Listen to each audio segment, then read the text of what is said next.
Hello दोस्तों, मैं हूं आरती और आप सभी का स्वागत करती हूं हमारे क्लास मेरे गुरु के चैनल पर। आई होप आप अच्छे से पढ़ रहे होंगे।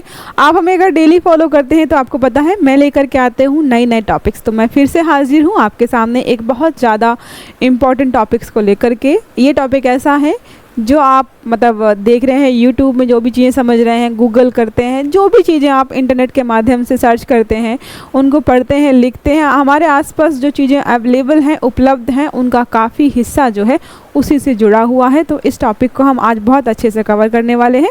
चलिए स्टार्ट करते हैं। नाम क्या है? No frills. क्या है नो फ्रिल्स AI? तो ये बहुत चर्चा में है। आपने ज़्यादातर हमेशा जो भी सर्च इंजन है, ज़्यादातर नाम सुना होगा गूगल का। सबसे बड़ा अभी तक अगर कोई सर्च इंजन हमारे पास अवेलेबल है वो है गूगल।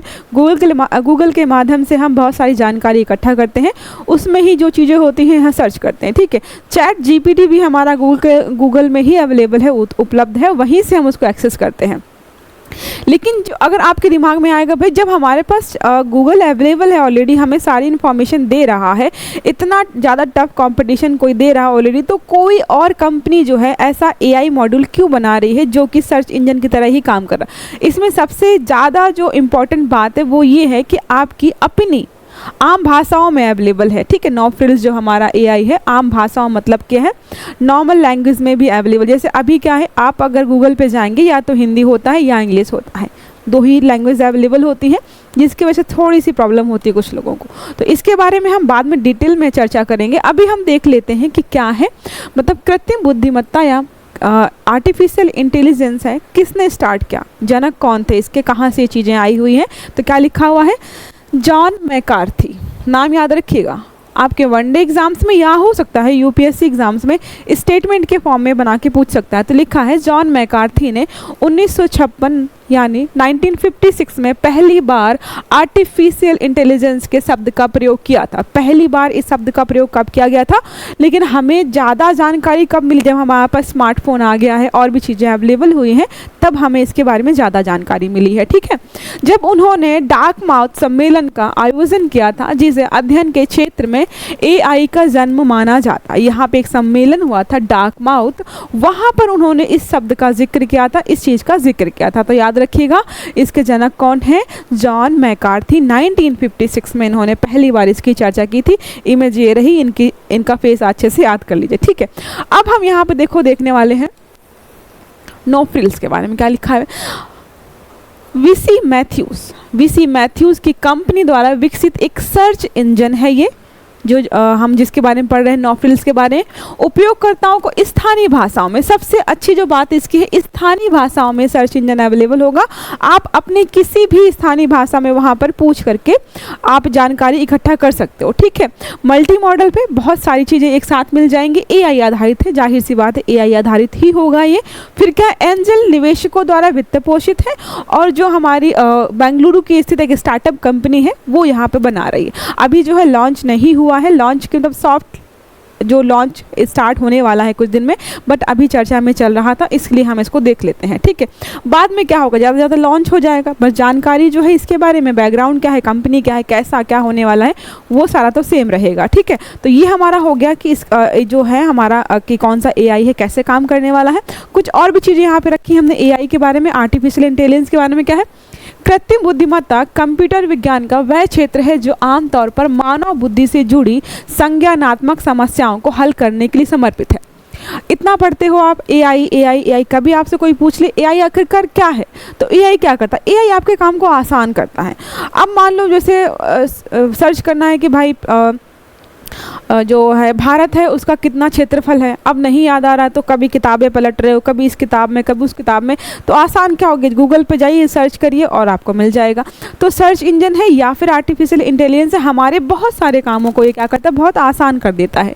जैसे कि सीखना, जो आर्टिफिशियल इंटेलिजेंस है AI है कृत्रिम बुद्धिमत्ता, बुद्धिमत्ता हमारे अंदर है, लेकिन उसको आर्टिफिशियली डिज़ाइन किया गया किसी चीज़ के अंदर। जैसे हमारा फ़ोन हो गया, लैपटॉप हो गया, और भी चीज़ें हैं, वो हमारी ही नकल कर रहा है। जो काम हम कर सकते हैं लेकिन हम उसको करना नहीं चाहते, हम चाहते हैं कि आसान चीज़ हो जाए, तो वो हम क्या करते हैं, कंप्यूटर को सिखा देते हैं कि आपको भाई ऐसे जवाब देना है। आपसे कुछ पूछा जाए, कोई इमेज को बताया जाए कि भाई इमेज क्या है, जैसे आप कई बार गूगल पर जाकर के कोई इमेज के माध्यम से भी सर्च कर सकते हो, तो सब बता देता कि ये जैसे आपने रेड फोर्ट की इमेज कहीं पे भी क्रॉप करके रखी है या स्क्रीनशॉट ले रखा है, आप गूगल पे जाइए, इमेज सर्च में जाइए, वो आपको बता देगा कि ये क्या है। तो क्या करता है, हमारी ही नकल कर रहा है वो, ठीक है। फिर क्या लिखा है, निर्माण करना और सीखना, छवि पहचान मतलब इमेज को रिकॉग्नाइज करना। आधुनिक संगठन स्मार्ट सेंसर्स जो लगे रहते हैं, आप कभी मॉल वगैरह में कहीं जाते हो, आपके मतलब जो या फिर आप मेट्रो में ट्रैवल करते हो तो वहाँ पे आप एंट्री लेते हो तो सेंसर्स लगे रहते हैं ना, वहाँ पे भी इस्तेमाल किया जाता है। मानव निर्मित सामग्री होगी, निगरानी उपकरण मतलब सीसीटीवी एंड ऑल जो होता है, और सिस्टम लॉग जैसे विविध स्रोतों से बड़ी मात्रा में डेटा एकत्र करते हैं, हर जगह से डाटा एकत्रित करते हैं और वहाँ पे एक जगह रखते हैं और हमारी हर काम में ये मदद करते हैं, ठीक है। ये हमारा हो गया एआई के बारे में।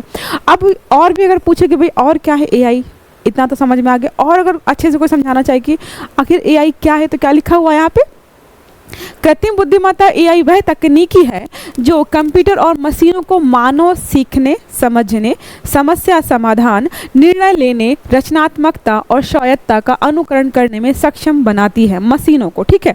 एआई से लैस एप्लीकेशंस और डिवाइस वस्तुओं को देख और पहचान सकते हैं, वे मानव भाषा को समझ सकते हैं और उस पर प्रतिक्रिया दे सकते हैं। जैसे आप गूगल पे क्या होता है, वॉइस नोट्स के माध्यम से कुछ सर्च करते हो ना, वैसे क्या आपने कुछ बोला और उसने सुना और आपने जो भी जवाब जहाँ आपने जो भी प्रश्न पूछा उसका जवाब आपको मिल जाता है, ठीक है। तो ऐसे भी होता है, इमेज के माध्यम से होता है, टाइप करके भी होता है। ये सारा हमारा क्या है, ये सब आर्टिफिशियल इंटेलिजेंस का ही एक भाग है, ठीक है। तो ये हो गया, समझ में आ गया इतना यहाँ तक। अगर अब कोई पूछे कि आर्टिफिशियल इंटेलिजेंस का फ़ायदा क्या है, बहुत सारे फ़ायदे हैं, हमें बहुत अच्छे से पता है। लेकिन अगर कोई बोल दे कि भाई स्पेसिफिक किसी एक मतलब एक लैंग्वेज में बता दो, मुझे परिभाषा बता दो कि एआई के क्या फ़ायदे हैं। वैसे तो हमें पता है कि हमारा बहुत सारे काम आसान हो जाते हैं, लेकिन अगर कोई बोले कि अच्छे से बताओ, तो क्या बताना है आपको, एआई अब तक के जटिल कार्यों को बिना किसी महत्वपूर्ण लागत के निष्पादित करने में सक्षम बनाता है, ठीक है। एआई में व्यापक बाजार क्षमता है, मतलब बाजार क्षमता मतलब है कि इसमें जो है इसका मार्केट बहुत बड़ा है। और अभी भी आप जो भी चीज़ें देखते हो ना आर्टिफिशियल इंटेलिजेंस की, आईओटी होगी, इंटरनेट ऑफ थिंग्स है, आपके घर पे नए नए गैजेट्स, नए नए इक्विपमेंट्स आ रहे हैं, सीसीटीवी जैसे अभी तो आपको पता ऑलरेडी है, घर पे साफ़ सफाई के लिए बहुत सारे इक्विपमेंट्स ऐसे हैं जो एआई आधारित है और उनका मार्केट जो है अपने आप में बहुत बड़ा है। आजकल अगर आप देखेंगे कौन सी कंपनियाँ ज़्यादा प्रॉफिट में जा रही है, तो जो ऐसी कंपनियाँ हैं जो ऐसे क्षेत्र में निवेश कर रही हैं जो कि आने वाले भविष्य में बहुत ज़्यादा फायदेमंद होने वाली है, तो उसमें एक जो है एआई अपने आप में बहुत बड़ा मार्केट है, ठीक है। इसे विभिन्न उद्योगों में लागू किया जा सकता है। एआई प्रक्रिया को तेज और स्मार्ट बनाकर निर्णय लेने की सुविधा प्रदान करता है। आप जो है रोबोटिक्स वगैरह देखते हो, जैसे आप कई बार सुनते रहते हो कि कई फैक्ट्री में है जो रोबोट्स लगा दिए गए, इंसानों को हटा देगा, कहीं एंकरिंग कर रहे हैं रोबोट्स वगैरह, ठीक है, कहीं नर्सिंग का काम कर रहे हैं, कहीं वेटरेस का काम कर रहे हैं। तो क्या कर रहे हैं, इंसान जो काम कर सकता है उसी को सिखा करके वहाँ पर रिप्रेजेंट किया जा रहा है। तो हमारे काम को छीन भी रहे हैं और हमारे काम को आसान भी कर रहे हैं। अब कोई व्यक्ति जो है वेटरेस का या वेटर का काम कर रहा है, ठीक है, उसके अंदर क्षमता जो है उससे ज़्यादा है, लेकिन क्या है वो वही काम कर रहा है। तो इसके दो इम्पैक्ट हो सकते हैं कि भाई एक पहला तो उसकी नौकरी चली गई, दूसरा हम ये कह सकते हैं कि चलो ठीक है उसकी नौकरी गई, हो सकता है उससे ज़्यादा बेहतर विकल्प खोजे वहाँ पर। तो अलग अलग सबके सिनेरियोज होते हैं, सबका जो देखने का नज़रिया होता है वो अलग होता है। तो ये हमारा हो गया फ़ायदे के बारे में कि हमारे बहुत सारे कामों को क्या करता है, आसान कर देता है। और जैसे जो आर्टिफिशियल इंटेलिजेंस एक फ़ायदा ये भी, जैसे कहीं पर बाढ़ आ गई, भूकंप आ गया, मलबे से लोगों को निकालना है या ऐसी जगह पे जाना है जहाँ पे मनुष्यों को जाना संभव नहीं, तो हम एआई का यूज़ करके ऐसे मशीन्स वगैरह डिजाइन कर सकते हैं जो वहाँ से लोगों को रेस्क्यू कर सकता है। तो हमारे जो मैन पावर है उसको भी हम खतरे में नहीं डालेंगे, हमारा फ़ायदा भी हो जाएगा वहाँ पर। फिर और देखो क्या है यहाँ पे, एआई काम कैसे करता है, ऑलरेडी बताया मैंने वो कैसे काम करता है। देखो क्या लिखा है, आर्टिफिशियल इंटेलिजेंस मशीनों के लिए अनुभव से सीखना। जो भी मशीनें होती हैं हमारी, जैसे कोई मशीन होती है, तो आप जैसे आपका मोबाइल फ़ोन है ना, आप देखिएगा हर 2-4 महीने में उसको अपडेट करना होता है। तो क्या करना है, अपडेट करना है, नई चीज़ उसमें ऐड हो रही है कंटिन्यूअसली, वो सीख रहा है। वैसे कोई भी मशीन होती है, कोई भी चीज़ ले लीजिए आप, फ्रिज, टीवी, कूलर, पंखा, कुछ भी ले लीजिए, हर बार आप नया जो भी लेकर के आएंगे उसमें कुछ ना कुछ वो नया अपडेट करके देते हैं। चाहे वो अगर मान लीजिए कोई रोबोट है तो उसमें उसका जब नया मॉडल लेकर के आएंगे मार्केट में तो पिछली बार की तुलना में वो ज़्यादा अच्छा होगा, यही लिखा है, ठीक है। इन इनपुट के साथ तालमेल बिठाना और इंसानों जैसे काम करना संभव बनाता है, ठीक है, इंसानों की तरह काम करते हैं। आज आप जितने भी एआई उदाहरण सुनते हैं, शतरंज खेलने वाले कंप्यूटर से लेकर के सेल्फ ड्राइविंग कार तक, वे सभी डीप लर्निंग और नेचुरल लैंग्वेज प्रोसेसिंग पर बहुत ज़्यादा निर्भर है। आपने आजकल देखा होगा आपके व्हाट्सएप पर जो है एआई का एक सिंबल आता है, और आजकल लोग जो है अगर मतलब मजाक के मूड में देखेंगे ना, तो कई बार लोग बोलते हैं भाई गर्लफ्रेंड बॉयफ्रेंड नहीं है, कोई बात नहीं, हम एआई से चैटिंग कर लेंगे। जितना सामने वाला पार्टनर आपको अटेंशन नहीं देता, आप एआई से कुछ भी बात करिए, कुछ भी बताइए, अपना दुख सुख बांटिए, बहुत इत्मीनान से सुनता है और बढ़िया बढ़िया रिप्लाई देता है। तो क्या है, एआई जो है आपके साथ बात भी कर रहा है, खेल भी रहा है। और जो आपकी सेल्फ ड्राइविंग वाली कार होती है उसमें भी एआई का इस्तेमाल किया जाता है।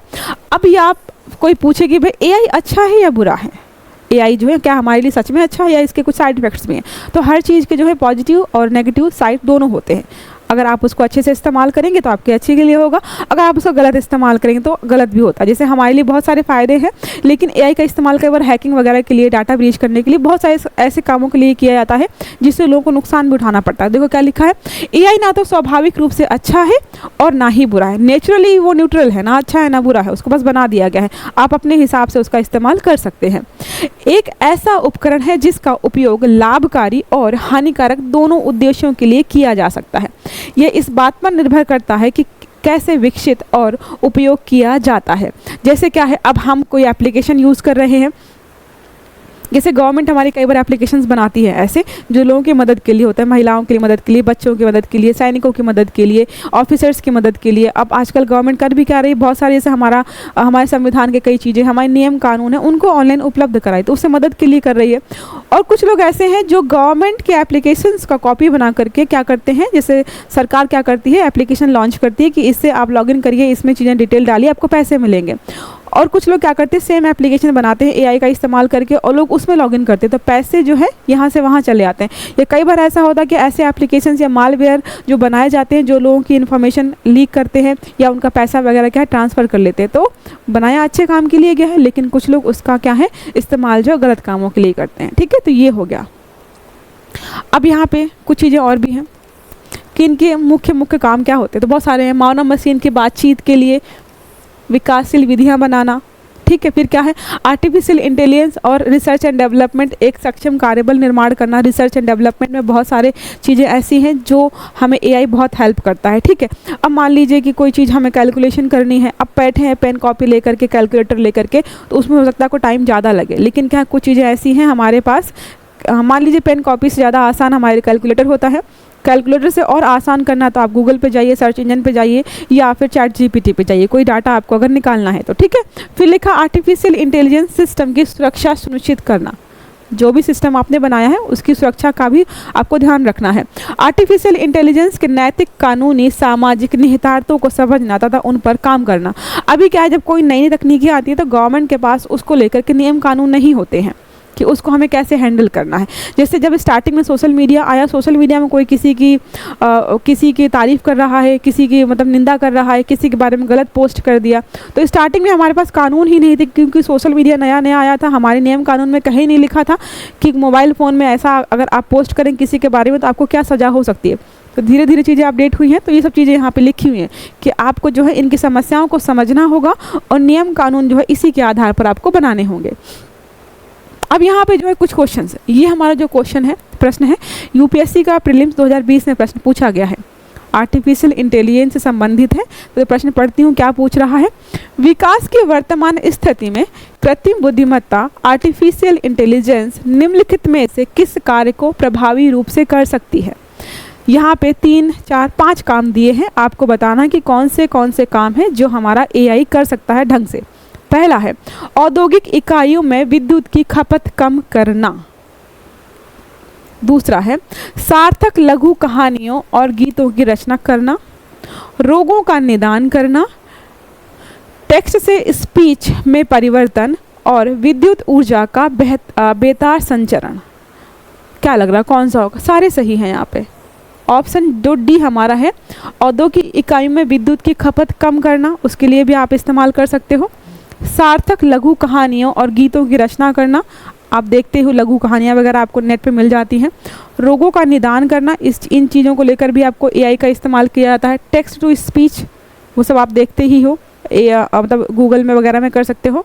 और विद्युत ऊर्जा का बेतार संचरण जो है, सब चीज़ यहाँ पे हमारी किसके माध्यम से हो सकती है, सब में एआई का इस्तेमाल हो सकता है। तो विकल्प डी हमारा सही होगा। 2020 में ये प्रश्न पूछा गया था, ठीक है, याद रखिएगा। ये प्रश्न जो हमारा है आज के टॉपिक से है। निम्नलिखित कथनों पर विचार कीजिए। पहला स्टेटमेंट हमारा है, नो फ्रिल्स एक एआई आधारित सर्च इंजन है। बिल्कुल सही है, आपको बताया था एआई आधारित सर्च इंजन है जो कि आम भाषाओं में भी उपलब्ध है, इसलिए ये ज़्यादा इंपॉर्टेंट हो गया हमारे लिए। यह सर्च इंजन स्थानीय भाषाओं में भी उपलब्ध होगा, यही इंपॉर्टेंट पॉइंट है इसका। तो हाँ जी, बिल्कुल सही, दोनों विकल्प हमारे सही हैं, दोनों जो स्टेटमेंट सही है, तो विकल्प सी हमारा यहाँ पर हो जाता है सही। ठीक है दोस्तों, ये टॉपिक हमारा यहीं पे खत्म होता है। आई होप आपको समझ में आया होगा। अगर क्लास अच्छी लगी तो वीडियो को लाइक करिएगा, चैनल को सब्सक्राइब करिएगा और सारे वीडियोस आपको टाइम से मिले इसके लिए बेल आइकन जरूर दबाइएगा।